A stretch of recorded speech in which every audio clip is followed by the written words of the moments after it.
ओम हनुमन्ते नमः। बजरंगबली की जय। प्रिय भक्तजनों, मंगलवार का दिन भगवान हनुमान जी को समर्पित है। इस दिन सुख संपत्ति, यश और संतान प्राप्ति के लिए मंगलवार का व्रत रखना शुभ माना जाता है और हनुमान जी से जुड़ी मंगलवार व्रत कथा का पाठ अथवा श्रवण करके इस व्रत को पूरी श्रद्धा के साथ पूर्ण करना चाहिए। प्रिय भक्तजनों, आज हम इस वीडियो में मंगलवार की व्रत कथा सुनेंगे, तो आइए सुनते हैं। उससे पहले आप सभी प्रेम से बोलिए बजरंगबली की जय।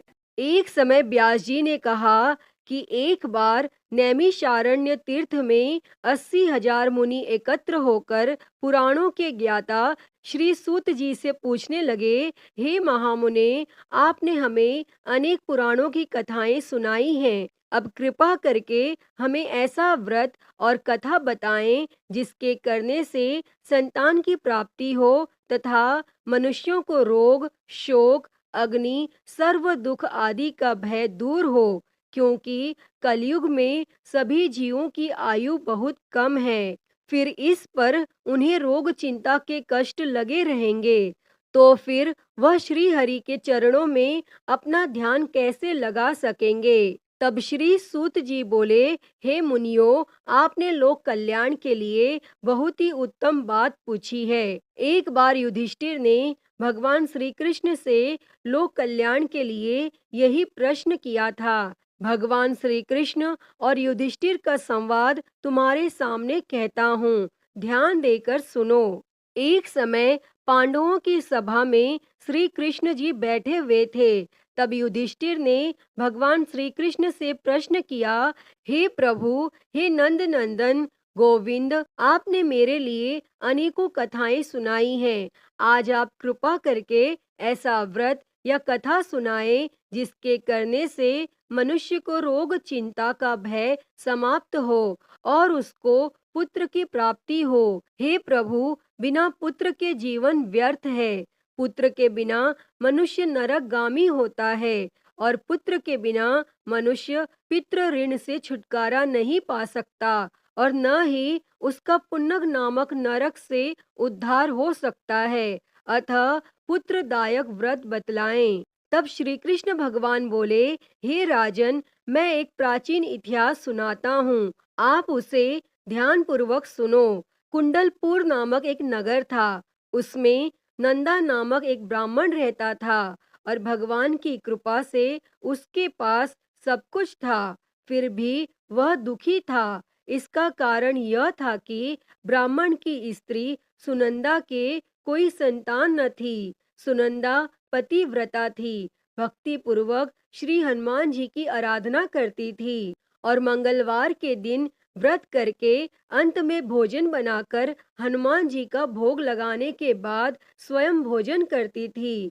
एक बार मंगलवार के दिन ब्राह्मणी गृह कार्य की अधिकता के कारण हनुमान जी को भोग न लगा सकी, तो इस पर उसे बहुत दुख हुआ और उसने कुछ भी नहीं खाया और अपने मन में प्रण किया कि अब तो अगले मंगलवार को ही हनुमान जी को भोग लगाकर अन्न जल ग्रहण करूंगी। तब ब्राह्मणी सुनंदा प्रतिदिन भोजन बनाती, श्रद्धा पूर्वक पति को खिलाती, परंतु स्वयं भोजन नहीं करती और मन ही मन श्री हनुमान जी की आराधना करती थी।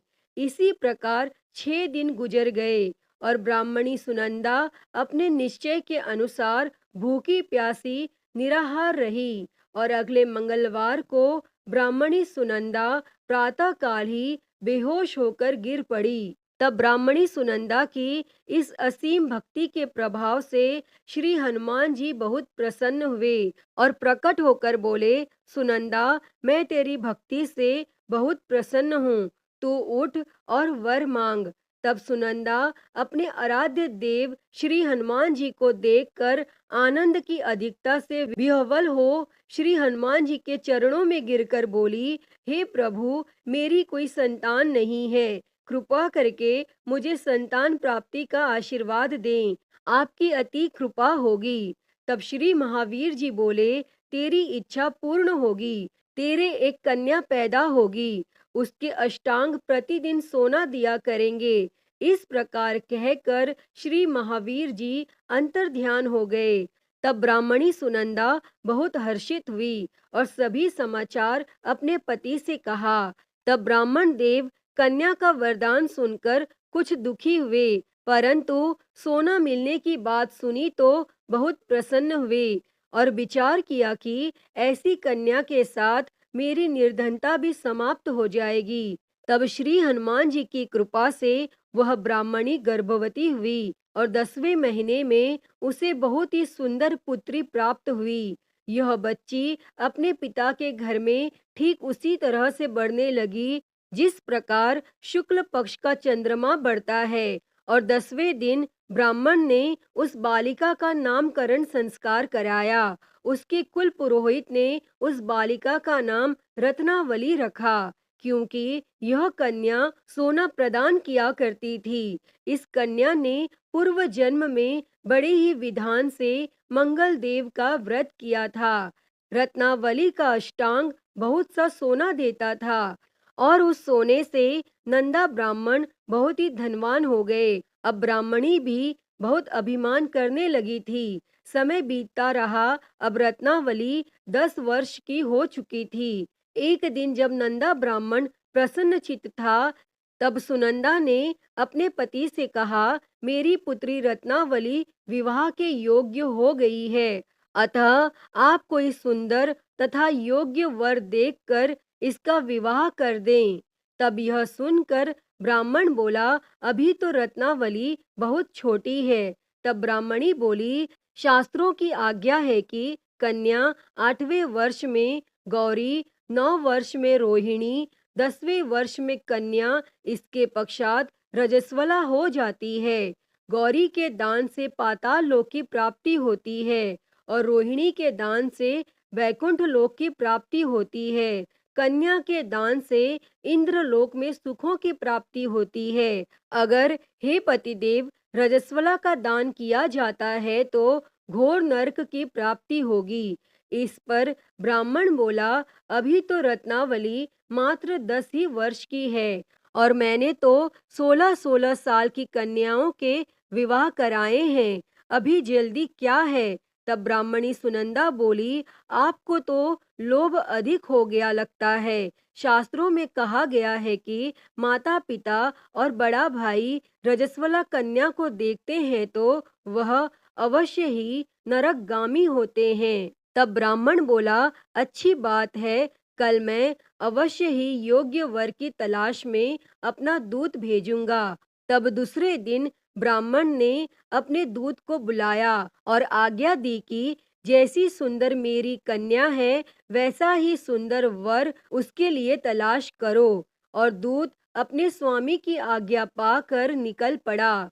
तब पंपई नगर में उसने एक सुंदर लड़के को देखा। यह बालक एक ब्राह्मण परिवार का बहुत ही गुणवान पुत्र था।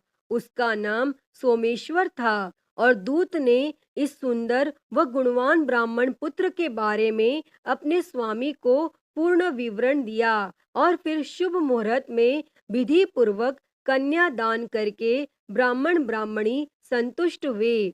परंतु ब्राह्मण के मन में तो लोभ समाया हुआ था। उसने कन्या दान तो कर दिया था, पर वह बहुत खिन्न भी था। उसने विचार किया कि रत्नावली तो अब चली जाएगी और मुझे इससे जो सोना मिलता था वह अब मिलेगा नहीं। मेरे पास जो धन था कुछ तो इसके विवाह में खर्च हो गया और जो शेष बचा है वह भी कुछ दिनों पश्चात समाप्त हो जाएगा। मैंने तो इसका विवाह करके बहुत ही बड़ी भूल कर दी है। अब कोई ऐसा उपाय हो कि रत्नावली मेरे घर में ही बनी रहे, अपने ससुराल न जाए। तब लोभ रूपी राक्षस ब्राह्मण के मस्तिष्क पर छाता जा रहा था। रात भर अपनी शैया पर बेचैनी से करवटें बदलते बदलते उसने एक बहुत ही क्रूर निर्णय लिया। उसने विचार किया कि जब रत्नावली को लेकर उसका पति सोमेश्वर अपने घर के लिए जाएगा तो वह मार्ग में छिपकर सोमेश्वर का वध कर देगा और अपनी लड़की को अपने घर ले आएगा, जिससे नियमित रूप से उसे सोना भी मिलता रहेगा और समाज का कोई मनुष्य उसे दोष भी नहीं दे सकेगा। और प्रातः काल हुआ तो नंदा और सुनंदा ने अपने जमाई तथा लड़की को बहुत सारा धन देकर विदा किया और सोमेश्वर अपनी पत्नी रत्नावली को लेकर ससुराल से अपने घर की तरफ चल दिया। और ब्राह्मण नंदा महालोभ के वशीभूत हो अपनी मति खो चुका था और पाप पुण्य का उसे विचार न रहा। अपने भयानक व क्रूर निर्णय को कार्य रूप देने के लिए उसने अपने दूत को मार्ग में अपने जमाई का वध करने के लिए भेज दिया था, ताकि रत्नावली से प्राप्त होने वाला सोना उसे हमेशा मिलता रहे और वो कभी निर्धन न हो। तब ब्राह्मण के दूत ने अपनी स्वामी की आज्ञा का पालन करते हुए उसके जमाई सोमेश्वर का मार्ग में ही वध कर दिया। तब यह समाचार प्राप्त कर ब्राह्मण नंदा मार्ग में पहुंचा और रुदन करती अपनी पुत्री रत्नावली से बोला, हे पुत्री, मार्ग में लुटेरों ने तेरे पति का वध कर दिया है। भगवान की इच्छा के आगे किसी का कोई वश नहीं चलता है। अब तू घर चल, वहां पर ही रहकर शेष जीवन व्यतीत करना। जो भाग्य में लिखा है वही होगा। और अपने पति की अकाल मृत्यु से रत्नावली बहुत दुखी हुई। करुण क्रंदन व रुदन करते हुए अपने पिता से बोली, हे पिताजी, इस संसार में जिस स्त्री का पति नहीं है उसका जीना व्यर्थ है। मैं अपने पति के साथ ही अपने शरीर को जला दूंगी और सती होकर अपने इस जन्म को, माता पिता के नाम को तथा सास ससुर के यश को सार्थक करूंगी। तब ब्राह्मण नंदा अपनी पुत्री रत्नावली के वचनों को सुनकर बहुत दुखी हुआ। विचार करने लगा, मैंने व्यर्थ ही जमाई वध का पाप अपने सिर लिया। रत्नावली तो उसके पीछे अपने प्राण तक देने को तैयार है और मेरा तो दोनों तरफ से मरण हो गया। धन तो अब मिलेगा नहीं, जमाई वध के पाप के फलस्वरूप यम यातना भी भुगतनी पड़ेगी। और यह सोचकर वह बहुत खिन्न हुआ। तब सोमेश्वर की चिता बनाई गई। रत्नावली सती होने की इच्छा से अपने पति का सिर अपने गोद में रखकर चिता में बैठ गई। जैसे ही सोमेश्वर की चिता को अग्नि लगाई गई, वैसे ही प्रसन्न हो मंगल देव वहां प्रकट हुए और बोले, हे रत्नावली, मैं तेरी पति भक्ति से बहुत प्रसन्न हूँ, तू वर मांग।